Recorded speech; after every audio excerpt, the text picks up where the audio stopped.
Mira Hayati si Ratu Emas terancam 12 tahun penjara, buntut skincare-nya ditemukan merkuri.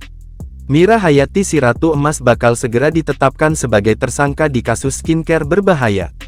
Kapolda Sulsel, Irjen Yudiawan mengatakan pihaknya bakal segera menetapkan status tersangka di kasus skincare berbahaya. Hukuman hingga 12 tahun penjara bakal mengancam tersangka dalam kasus ini karena dijerat dengan Undang-Undang Kesehatan. Jika terbukti melanggar Undang-Undang Kesehatan, ancaman hukumannya bisa mencapai 12 tahun penjara dan denda maksimal 5 miliar rupiah, ujar Kapolda Sulsel, Irjen Yudiawan dilansir Tribun Tanda Hubung Medan.com, Jumat tanggal 8 November tahun 2024.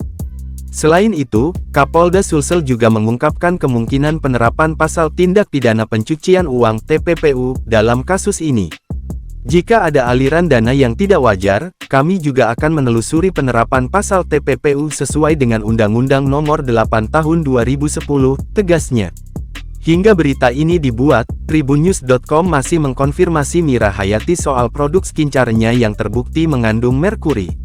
Sebelumnya, Polda Sulawesi Selatan, Sulsel, bersama Badan Pengawas Obat dan Makanan, BPOM, mengumumkan sejumlah produk skincare yang beredar di pasaran positif mengandung bahan berbahaya, yaitu merkuri.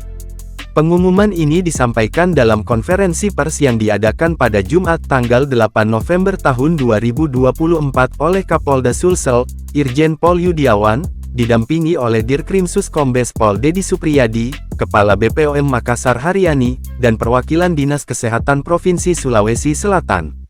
3 di antaranya adalah milik Mira Hayati MH, Feni Frans MH, dan RG alias Ratu Glow. Beberapa produk dari ketiga kosmetik itu dinyatakan positif mengandung bahan berbahaya jenis merkuri. Dalam konferensi pers itu, disebutkan ada 6 produk mengandung bahan berbahaya.